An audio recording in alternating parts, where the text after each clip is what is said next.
it really does baffle me that my marriage has lasted as long as it has lasted, because I was pretty much like waiting for the other shoe to drop, probably for the first 4 years of our exclusive relationship outside of the affair. All right, Luke, you ready to dive into a story that was submitted to us on my website? Let's go.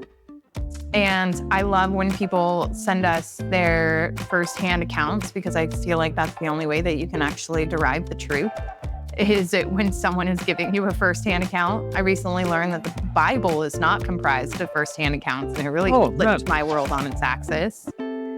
So yeah, this story I actually shared on TikTok a while ago, and I really, really, really loved it. So I'm excited to be sharing it here with you. Okay, so the title of this one is Ignorance is Bliss. I always believed that people who had affairs were bad people, and I judged them unfairly out of ignorance. I've been with my husband for 23 years. Some years were good, but never great.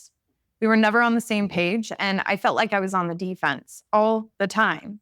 Somewhere along the way, I lost who I was and sacrificed my wants and desires for everyone else. That all changed in October of 2022.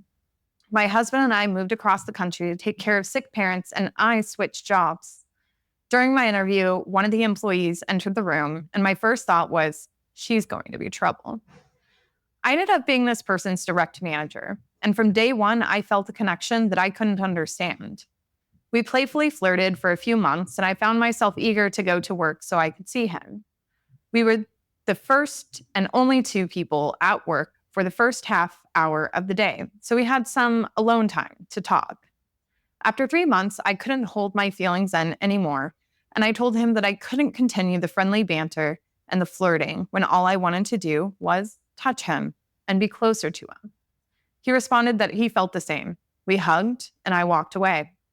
The next day, we picked up where we left off, and I've been having a secret affair with him ever since.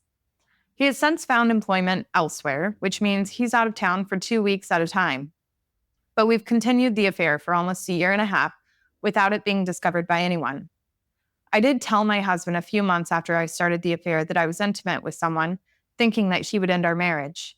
I know it was a cowardly way to try and force him to make the decision instead of doing it myself, but it backfired. Once my husband knew she wanted to work on our marriage and himself to make things better, and became more attentive to my wants and feelings. Something I was asking for years prior when I was feeling like the loneliest person, even though I wasn't alone. My husband had me send a message to my AP to end the affair to work on our marriage. What he did not know is that I faked the message, and I've been seeing my AP still to this day. I just can't seem to let him go. The connection is so intense, and it makes no logical sense.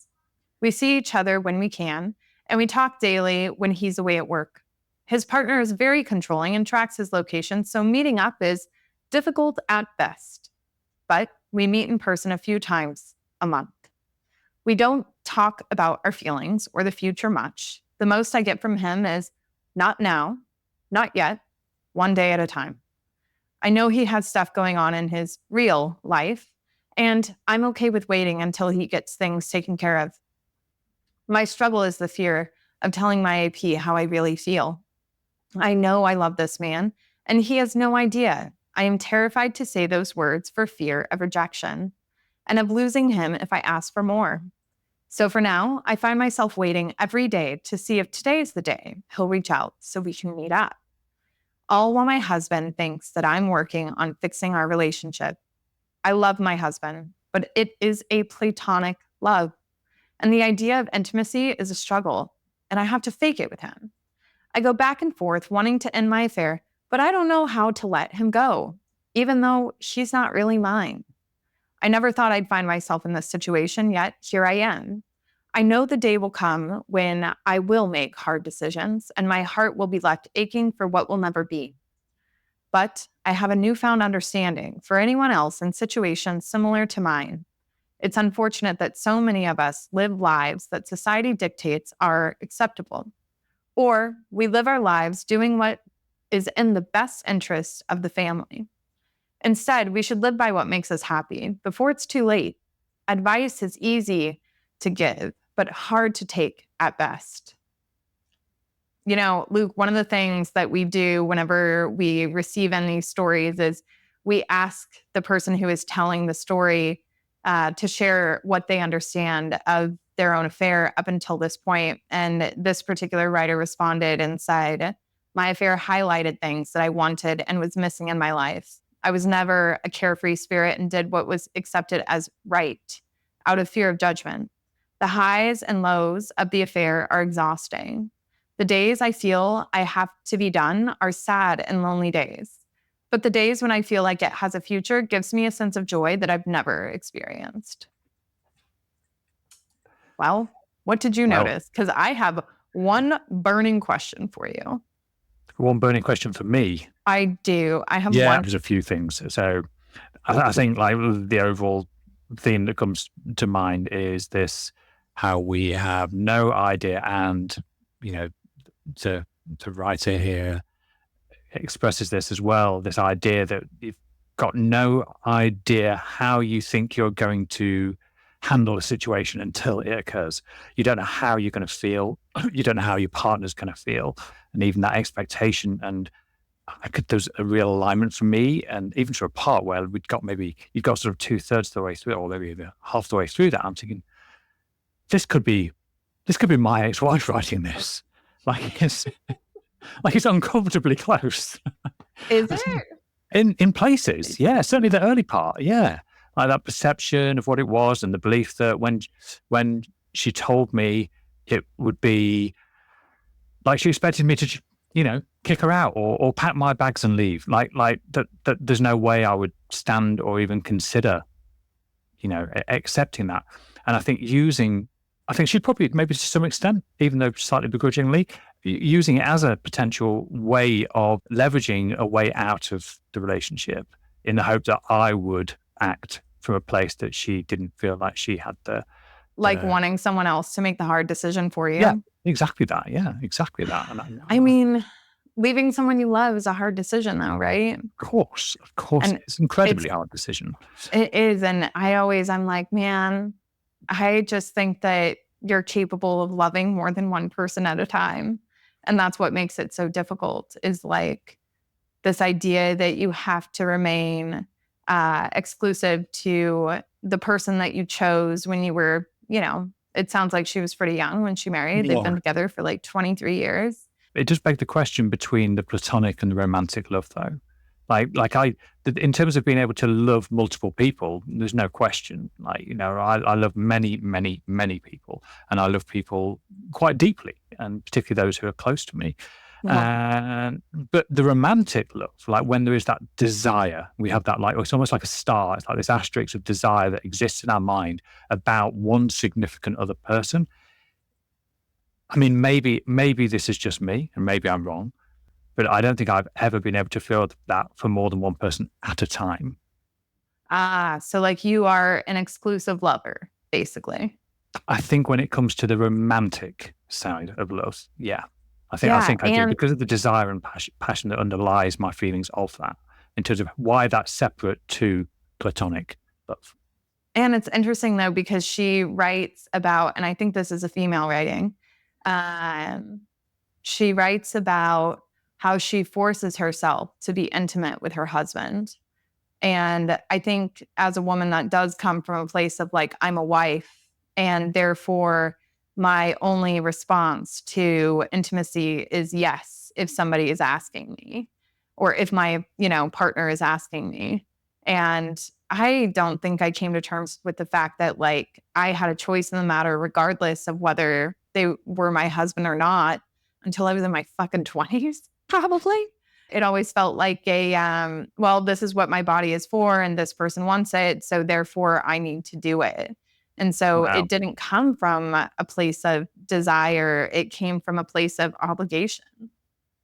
There's a twisted irony there that like I can't even imagine the idea from my perspective, the being a desire for my body from the opposite person as a young guy in the same way to the, there's just such an interesting difference in the way that women in general, certainly in Western society, are brought up and influenced and impacted by the people around them, as we've discussed, and how different that is for guys. Like it's a major difference, which is no wonder when we're going into potentially lifelong relationships in while we're still kids. I mean, the human brain hasn't even fully developed until we're probably 25, and yet we've married and committed for like till we retire or till we die or whatever it is. And how can we even possibly be prepared to understand what kind of commitment that is we're even trying to make, regardless of whether we think it's right or not, or whether marriage is... I also just think that making a decision for your future self at a different point in time is a really hard decision to like undo. So even, within my own marriage, I'm not about to go on the record and say, oh, I plan to be married to Stan for the rest of my life. I plan to be married to this man as long as it is healthy and beneficial to us and the people around us. I have a responsibility to myself and the world around me that if the relationship no longer serves a purpose that is, I'll say, greater than us, then it needs to be called. And I think that took a really long time for me to come to terms with, because I did want to be of the belief that marriage was for life. Yeah. And now I'm like, oh, marriage is for as long as it is healthy. And then from there, you make a different decision because you're working with new information. You're working with new experiences. Like, people are constantly changing. And it really does baffle me that my marriage has lasted as long as it has lasted, because I was pretty much like waiting for the other shoe to drop, probably for the first 4 years of our exclusive relationship outside of the affair. And when you say the other shoe to drop, what do you mean by that exactly? The other shoe to drop, like the fucking relationship to end. Okay. Because there was so much negativity that existed externally about how our relationship started. So no matter how much I enjoyed the relationship, no matter how much I felt intrinsically pulled to my husband, I just thought, well, eventually it has to end. And so it was like this constant anticipation of it ending. And then I was like, oh my God, nobody knows when this relationship is destined to end. Like, it's not something that needs to be planned or plotted. I just need to either be in this relationship or not. And I then kind of stopped looking at external sources for the fucking projection of what my relationship was going to do, because ultimately our relationship is dependent on the two people inside of it. And that's it.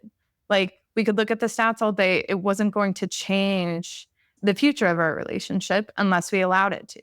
Like me sitting there in constant anticipation of it ending. And then just coming to terms with the fact that nobody else had that answer. And No. And it was like an answer that I would be yet to discover. But there was one piece of her story that I was like, oh, as I was reading it, I was like, oh, I can't fucking wait to hear what Luke has to say about this. Let me see. Oh, I know what it was. So when the affair came to light, her initial reaction was to save the marriage. So she basically made the same decision that she did when she married this man, right? Okay. This whole oh, I committed, therefore I want to remain this. Why do you think that, first of all, betrayed spouses initially want to save the marriage after infidelity? And why do you think the immediate response to infidelity striking a marriage is that it needs to be saved? I think it depends very much on the circumstances. But let's assume that in the example that we're reading here is that this is the first time that an affair has occurred in their relationship. And we are human, and we are flawed, and we make choices, and we're not always privy to our own experience whilst we're experiencing it. Emotions are powerful and have an impact on how we see the world. And we are amazing at creating stories that support our own beliefs and narrative at any given point.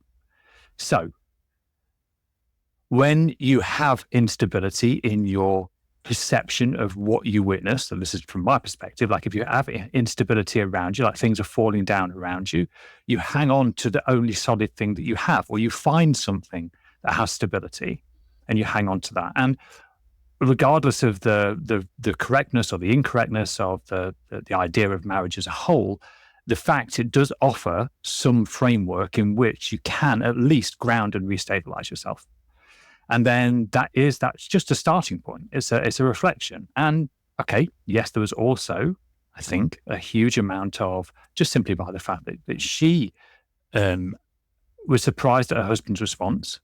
Therefore, her assumption is that her husband and society as a whole would vilify her and criticize her and punish her and judge her and all of the things for her actions. And therefore, she carries a lot of that external guilt and I suppose, self-destructive kind of talk in that situation. So therefore, maybe she is seeing herself as the bad person. She believes that she is, in fact, the bad person because that's what the rule book says. Wherever this rule book is, I've got no idea, but it'd be great to find it. But the rule book says that you cannot do this. It's not acceptable in society. And okay, maybe there are arguments that could be made for and against that. Of course, I mean, I think if you were given the choice, if you genuinely love your partner and you were given the choice to betray them or not betray them, I think it's fair to say that the vast majority of people would choose not betray. But of course, it's never that straightforward. We're not just faced with these binary decisions. It's not like it just goes from being a non-existent happy marriage to a non-existent affair and happy marriage to a fully blown affair and unhappy marriage. Like these two things don't happen. You don't go to sleep one night and wake up the next morning in an affair. That's generally not how it works. These are transitional times, which are gradual, and you don't notice the change. It's like the baby steps. So having the framework like marriage to hang on to and at least ground yourself and maybe just get some clarity, then I think actually it could probably serve quite a good purpose initially. Yeah. But it's how long people then hang on to that going forward and potentially put themselves through years or even decades or potentially even the rest of their relationship in a somewhat unhappy, people-pleasing, resentful state. Yeah. I can't remember what the second part of your question was.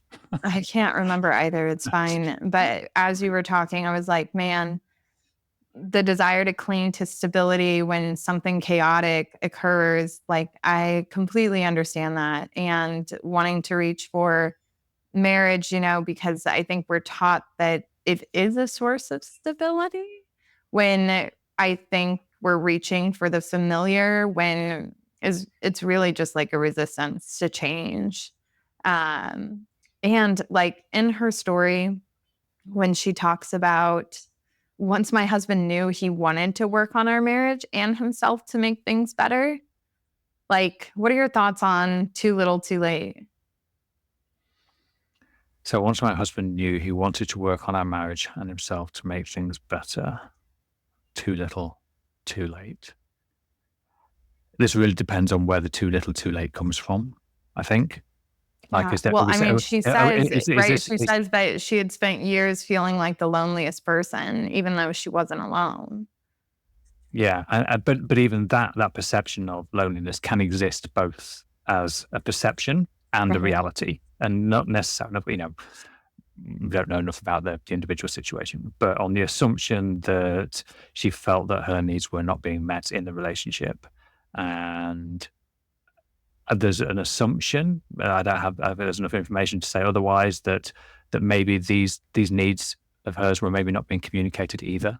Or if they were, maybe they were being rejected. Who knows? Again, I don't know for certain on this context, in this context. But this is where it's interesting. I think this is where you and me maybe do have slightly differing views. Oh, thank God.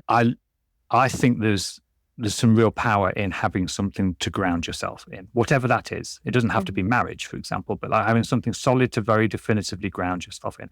And given the context of what we're talking about, marriage makes a lot of sense, given that these two people have committed to that relationship or chose to commit to that relationship at some point in time. Yes, humans change, we evolve, we're not the same people we were 2 weeks ago, let alone 10 years ago or 20 years ago. We change, and our partners change too, and we often go on very different paths. And unless we're like remaining in contact with each other, I mean, like properly connecting and communicating with each other, then the gap that is created in that space becomes very hard to bridge. But not impossible, but it does become hard to bridge.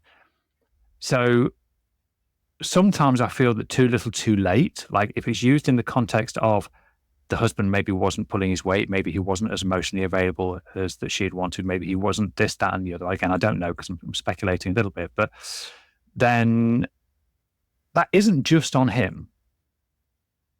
That does exist on both sides.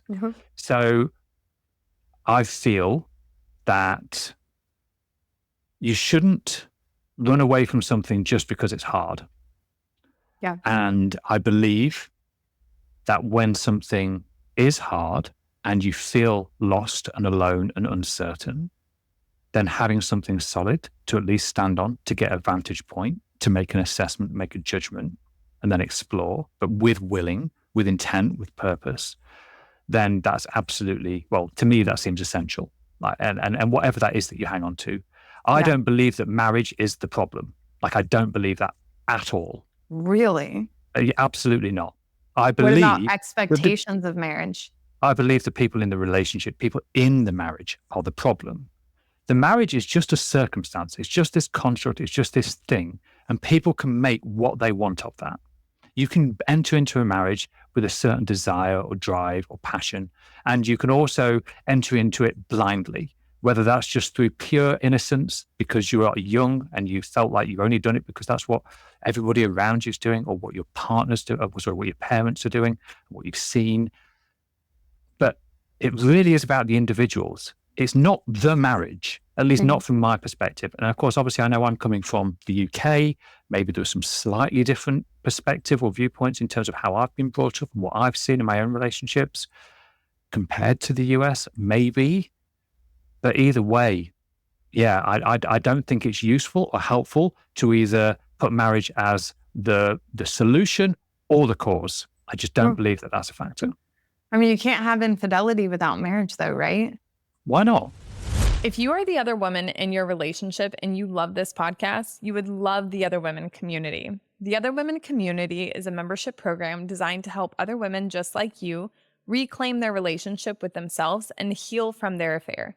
We provide a safe and supportive environment for you to open up and talk about your experiences. We give you the tools and resources you need to grow into an authentic, empowered individual. If you're ready to take the next step in your healing journey, head on over to theotherwomanandthewife.com/community to learn more about the membership and all it has to offer. Infidelity just occurs. I mean, what even is infidelity? Because if you're saying it only exists in marriage, infidelity is the lack of fidelity, which is the exclusive sexual partaking within a relationship. Like, yeah, a relationship, but not necessarily a marriage. I mean, well, I think it only doesn't. Well, infidelity. So infidelity is a violation of a couple's emotional or sexual exclusivity that commonly results in feeling of anger, sexual jealousy, and rivalry. Okay, so this is what I really think about the infidelity thing. Whenever I think about my body, my choice, there's like it's almost like you resign the autonomy of your body to somebody else, which I definitely have a problem with now that I've read all of the stories that I've read about like physical violence shit against people inside of marriage. And I also think that it's usually the most violent things happen are between people who claim to love each other but don't really know how to love each other. But like, I don't think that you can really have that crossing of bounds without inaccurate expectations, which are delivered to us by the circumstance of marriage. Like, part of the reason why you don't anticipate infidelity happening is because you're married and you just have the underlying assumption and the expectation that your partner will speak up if they have these unmet needs, wants, and desires. Whether they have the capability of vocalizing that stuff, though, is beyond the circumstance. It is within the individual. And someone meeting you where you are is entirely dependent on them. But I think that whenever you say that marriage isn't the problem, I'm like, I agree to an extent, but I think it's ultimately the expectations of marriage are problematic. Oh, To yeah, I think agree with that that. you could accurately anticipate an existence after 23 years of marriage that there wouldn't have been infidelity in your marriage is kind of a little bit short-sighted. If it affects so many people, if it is as common as people have been reporting, the underlying problem, the cause, right, of the pain is the expectation isn't aligned with reality. But I don't think people get into long-term monogamous relationships with the expectation that their partner is going to be unfaithful, regardless of whether they're married or not. Why not? But why? The term monogamous, Uh-huh. like if you are entering into a monogamous relationship, not a polyamorous, Right. not an like a monogamous relationship, that's two people, heterosexual, generally speaking, that are choosing to spend time together and spend their shared life. But just because they don't sign that dotted line, and they don't stand there in front of somebody who is going to read them the things that make them legally wed, does not change, certainly not from my perspective. And the reason I say this, and I'm not saying that people aren't misled on this, like I agree that they potentially are, but I believe that my relationship now is as secure, if not more secure, than it was whilst I was married. But that's got nothing to do with the fact of whether I'm married or not. It's No. about how I exist in my relationship. It's about Yeah. what my relationship means to me. And I'm 100% like aware there's a possibility, just like you, that it might not last forever. And I'm okay with that. I've got my own Same. back. Whenever I think about the expectations, I'm like, I have the expectation of myself. I think that expectations of others are kind of a delusion in a sense, because you have no fucking control over what somebody else does. And ultimately, right, she had the expectation that her husband was going to end it. And that expectation didn't come to be, which fueled more disappointment for her in her own life, right? Like, why didn't he do as I expected? Well, when you have expectations of other people and you're not them, you really can't drive their decisions. You're reaching for control that was never yours in the first place, power or control. But when I think about having the expectation that my partner could cheat on me, I absolutely think that he has the capability. And I think I have the capability. Whether one of us acts on it is something totally different. And I think that our own experience has us, we know the weight of what happens when you choose deception over authenticity. And because we have that experience, it changes how we show up in this particular relationship. But yeah, I think the underpinning belief system of marriage is really the most painful piece of it. I don't have the expectation that Stan will cheat on me, but I certainly have the expectation that he could. And I have the expectation that I would survive. I would be fine. I think about How would you choose to feel? how would I choose to feel? Yeah. Like I have an opportunity to start again. I've started again many times in my life. And that I think that it would just be another one of those. It would be an opportunity to reinvent the reality that I want for myself, apart or with him. Like I see it very much as an opportunity. I would definitely, me being me, I would be like, whoa, like, how did it happen? Like, how did this kind of sideswipe you into making the decisions that you did? I would want to understand if I did anything that led him to a place where he felt like he couldn't tell his own truth to me. Like, I'm very concentrated on whether I make people feel safe in conversation with me and in relationship with me. And if there's anything that I do that makes someone feels unsafe, then I want to know about it and make a decision of whether I want to change it. But like ultimately, I'm the one who holds the power in all those scenarios. Yeah, and I think it is interesting because, like, on the one hand, we can acknowledge that we can't control the other people in our lives, and that exists completely, and we can't. Yeah. We can influence, we can have some impact, but we cannot control. And we certainly can't, even if we can influence and impact their behaviors, which is quite common. Like people, I think, I think this is where people get really confused in relationships. They feel like they know their partner so well, like intrinsically, when really what they know is they know the behavior of that person. Yes. They don't know the underlying thoughts or driving motivations or factors or feelings Yes. that exist underneath, which is often why we become so misaligned in communicating with each other. In part because one of us is intentionally like withholding or feeling, or maybe not even intentionally withholding, but just not expressing at least. Yeah. And then the other person is also misinterpreting what that even means because they're looking at it through their own lens. I look at the world through a pair of Luke Shillings glasses. That's how I see the world. And as much as I try and clean those glasses and I try and make sure that I'm sort of, taking in other perspectives as much as possible, to say that I'm not impacted by my own existence would be insane. Of course I am. But I'm thinking about like how I would choose to feel. And I would choose to feel sad. You would choose to feel sad. I would choose to feel hurt. I would choose to feel a sense of grief and a sense of loss. And I think this is important because like the positive spectrum of emotions, or even wanted spectrum of emotions, depending on how you want to articulate it, they kind of can't exist without the opposite, without their polar. It's like happy doesn't exist without sad, because like otherwise we've got nothing to reference it against. Yeah. So part of being human is it having the full human experience. And it means having all of the emotions, like every single one of them. But instead of feeling victim to the emotion, instead of feeling victim to the circumstance because of something that somebody else has done, I choose it. That's how I want to feel in that situation. I don't want to feel joy and excitement.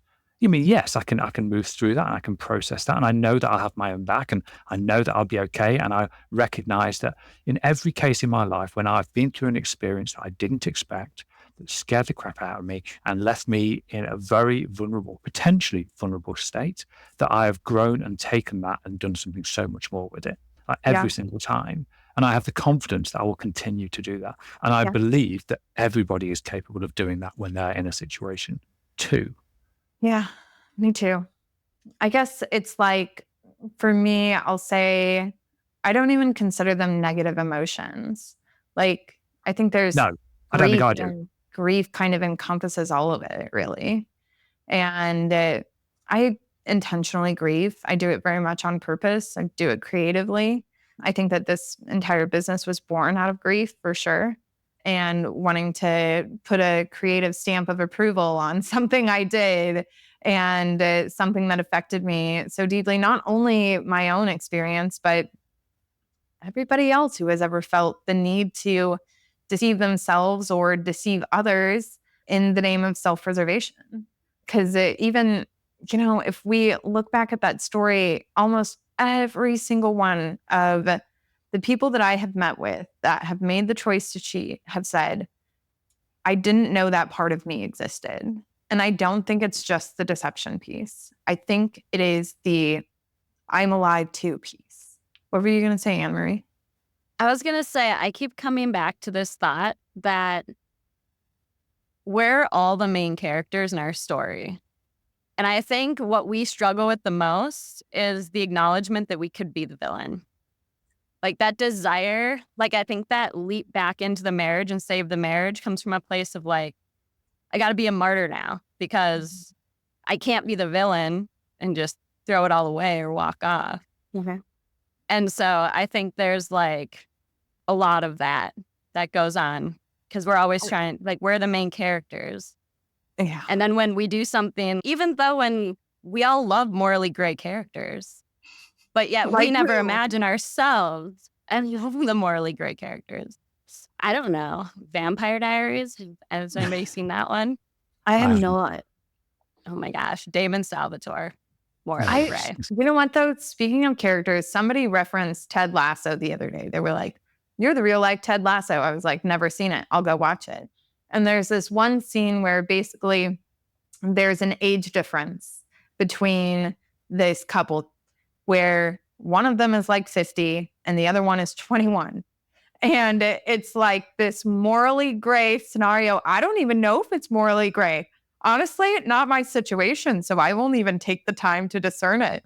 But whenever I look at that, I'm like, oh, I could see how widely this could be perceived. Absolutely intolerable, cannot exist, right? And then also you have this story at play in front of you on a screen and you're like, oh, but they drive so well together. And like that desire to like champion the happiness connection that is put on display is just so interesting to me.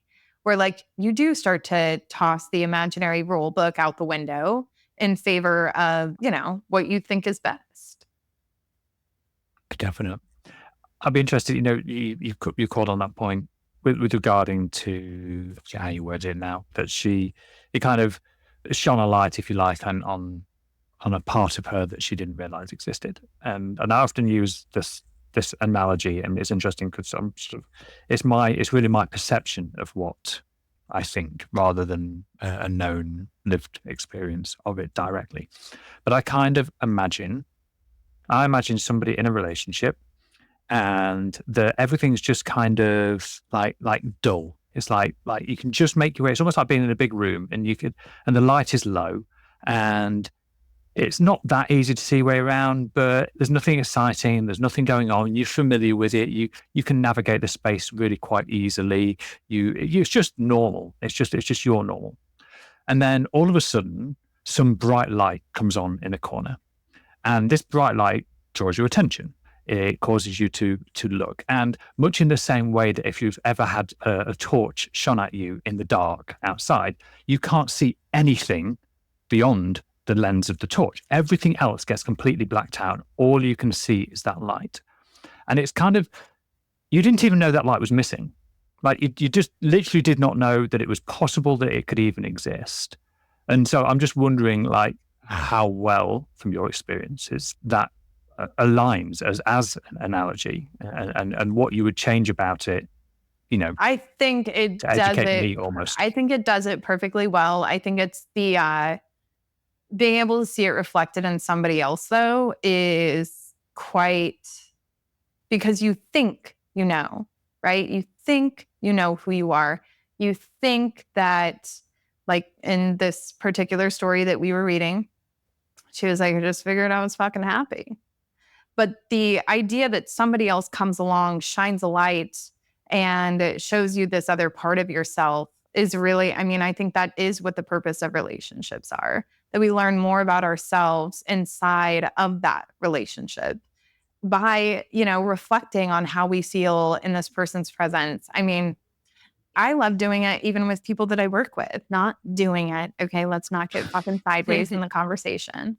But like even, the way that I come alive in private conversations with Anne-Marie is different from the way that I come alive in private conversations with you. Yeah. Does it make me cross lines? No, it doesn't. Did the spark withstand? Absolutely.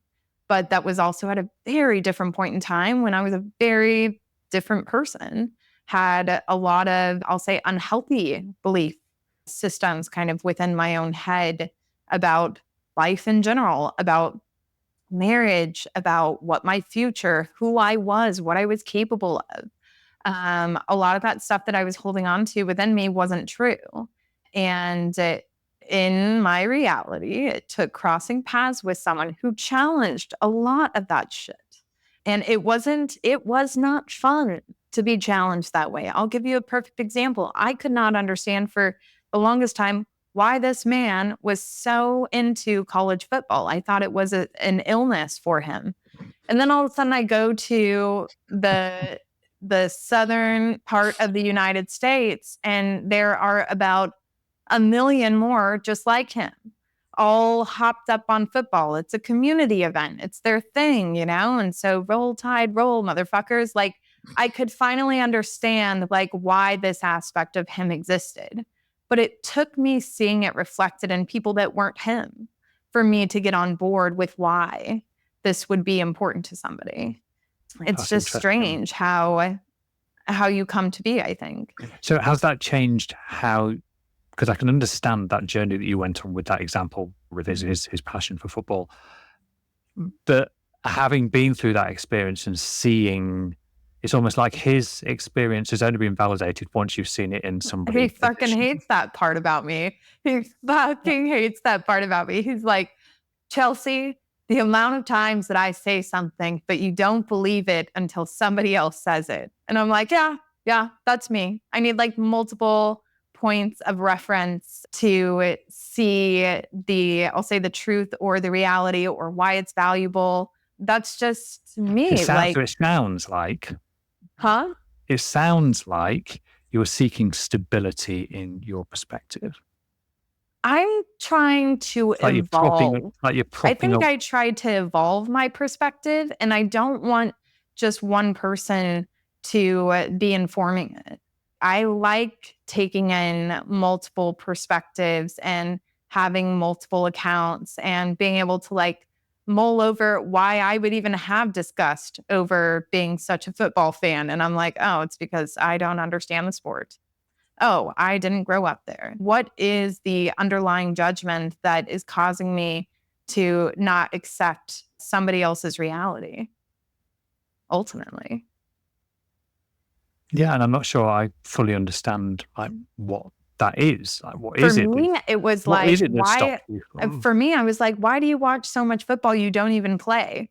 You couldn't even play, right? I'm sitting there thinking, I take in content to learn how to do something.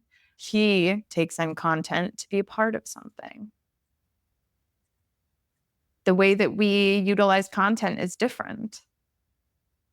And like, can I appreciate the differences about us? Absolutely. Does it take me some time? Hell yeah, it does. I love that. Yeah. You're unique. Oh, thank God. Because I've been looking for people like me for a while and I can't find them. No, I'm in the same boat. Oh, good. It's lonely out there. What do you think your final takeaway is from what she learned, what she understood about her affair? Like her saying, my affair highlighted things that I wanted and was missing in my life. I was never a carefree spirit and did what was accepted as right out of fear of judgment. The highs and lows of the affair are exhausting. The days I feel I have to be done are sad, lonely days, but the days when I feel like it has a future gives me a sense of joy that I've never experienced. I mean, it sounds like there's no conclusion to her experience. She's in this roller coaster still. It's like obviously we're kind of hearing the story halfway through. I know. I'd love to hear back from her. Like the middle chapter of her novel, to some extent. We should email her, Anne Marie. Ooh, yeah. I'll definitely look into that. Let her know that we talked about it out loud and we'd love to know where she's at. I mean, it's been a while since she submitted this. So I think that it's interesting that she says, I was never a carefree spirit and I did what was accepted as right. And I think all too often we know what our partners and our spouses deem right and wrong and acceptable and not acceptable. And when you've been together a long time, it's so easy if you haven't dove into that people-pleasing tendency that exists within you to know what they think is right and wrong. And even if realistically they want you to express that, it's so hard to. And then when you meet this other morally great character who meets you where you're at and is like, hey, I'm kind of messed up too. There's this new Let's call her morally golden, okay? I hate the gray. We'll call her morally. You said grey, did you? I thought you said morally great character. I'm thinking, that's a weird way to. Maybe I've missed something. Then you meet someone who matches your questionable behavior, and all of a sudden you're like, you feel there's like a new freedom to let this other part of you show. Mm-hmm. And it's self-imposed because you don't, oftentimes we cover those parts of ourselves up within the marriage because we know what's acceptable and what's not. So I think when your head is filled with everybody else's expectations of you, you have no idea what the expectations of yourself are from you. And like ultimately that leads you to a place where other people are dictating the life that you're living rather than you figuring out what it is that you want out of life. I mean, life is not that long. There's that saying going around, YOLO, you only live once, right? No, you live every damn day. You die once. And so I think whenever I heard that, I was like, oh shit, that's a lot of responsibility then, because I have to wake up every day and I really do want to build a life that I love. And changing things, right? Whether it be circumstance, whether it be perception, that shit does take, I'll say, energy and time alone, like in solitude and thinking for yourself. And I really hope that this writer gives that to herself, because that is a gift to give to yourself. When you start to peel back the layers of everybody else, what they expect versus what I expect. I have two takeaways from this conversation. One being, particularly in that summary at the end, that it kind of highlights this almost black and white, this kind of polarized. It's like one extreme or the other, both in terms of the idea of the relationship with the affair partner and the stability that exists, or perceived stability or moral obligation, if you like, towards the marriage. Like these two things are like complete opposite ends of the spectrum, and there's nothing in between. And I also think, it's interesting that you called out that particular sentence, Anne-Marie, regarding the carefree spirit and what was accepted as right, because I kind of see that in exactly the same way. To say that carefree spirit is like only alternative to being right, or to being like be done a particular way. These are like at the complete opposite ends. Like I don't believe either of those things are useful. To be a carefree spirit, I mean, really, what does that mean? I am definitely a carefree spirit, Luke. Yeah, I don't know. Are you? I'm not so sure you are. Maybe in some ways. I think that there's a difference between being careless and being carefree. Free. Yeah. And being able to rid yourself of other people's expectations that you've embodied within yourself does lead you to a life of being carefree and not having to obsess or stress about things that aren't even real, right? Like she's over here obsessing and stressing about a future that hasn't even, it ain't here. We got the present moment and that's it.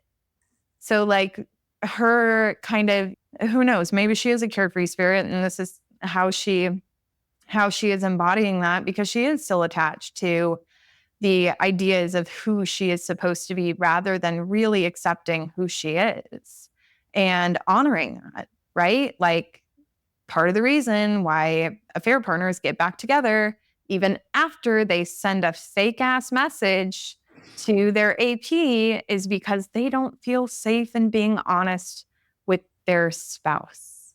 And that is really where you have to figure out, like, how can I feel safe within myself, regardless of what my spouse thinks?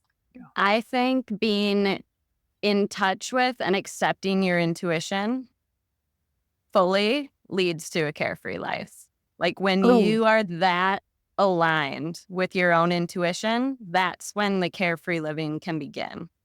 Because that you can face, like you know that you're doing things from your own place, and that if there's anyone who comes up against you, that you can engage with them from like intention. I'm going to reflect on this more because I feel like I'm learning and I'm embodying. I heard this the other day, and I want you to stew on this. Somebody said your intuition is like an invitation from your future self.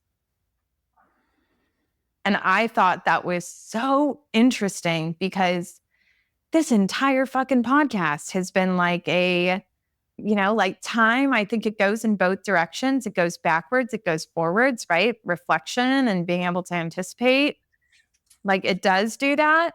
And whenever I think about it, I'm like, man, I hope my future self is really guiding me into the areas that I really want to be in if I'm really leaning into my intuition here. This invitation from my future self, which this also feels like a healing agent for my past self.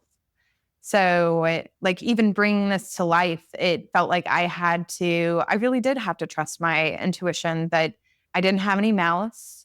I wasn't intentionally hurting anybody by doing this, and coming off the wavelengths of really searching myself for anything bad within me by building this business. Like, talk about leaning into your intuition. In that letter that I wrote my ex, I even said, it just seems to be, and this was before I even knew what the word intuition was. I said, somehow, some way, I feel like making this decision, it will just turn out right. It just feels like the part of my brain, I said brain at that point in time, that seems to know. Like there is this inner knowing that exists, right? Like even the author of that letter, she has the inner knowing that she can no longer get to that place of connection with her spouse, but she's refusing to acknowledge it. And that's where like the self-respect comes into play. Most people don't know what self-respect is. And it is honoring that inner knowing of whether you can be sexually exclusive inside of your marriage, whether you can be authentic with your partner, or are you putting on a mask and playing a part? But yeah, I should stop ranting. I should go take care of these made silly. And the second thing, just because I said there was 2 Oh, points. I'm sorry. Yeah, do it. The other one's kind of not directly related to the message itself. It's more just this observation that if I am going to want to intentionally influence you and your opinions around things, I'm going to have at least 3 other people that agree with me, then Absolutely. we can all bombard you with it first, just to give you the validation required to Manipulate me, your please. perspective, manipulate you with numbers on it. Dude, whatever, you totally have already. Like whenever we looked at some data together, I immediately was like, I'm such a poor business owner. Holy shit. That's not true. Oh, thanks. That's really sweet. And I just want to say for any listeners that have made it this far, if you would like your story shared, we go to our website and share your story. And we would love to look into it. I would love to. And it's that, like one of the things that really spoke to me was like shame dies in safe places where stories are told. And I felt like that was accurate because as I was processing my shame early on, until I got comfortable really sharing the truth of how Stan and I came to be, it was almost like a defense mechanism of, this is something that really bothers you. Don't come around me. Please just back the fuck off. And so I got really comfortable in sharing my story, and it has made all of the difference, I think, in my life.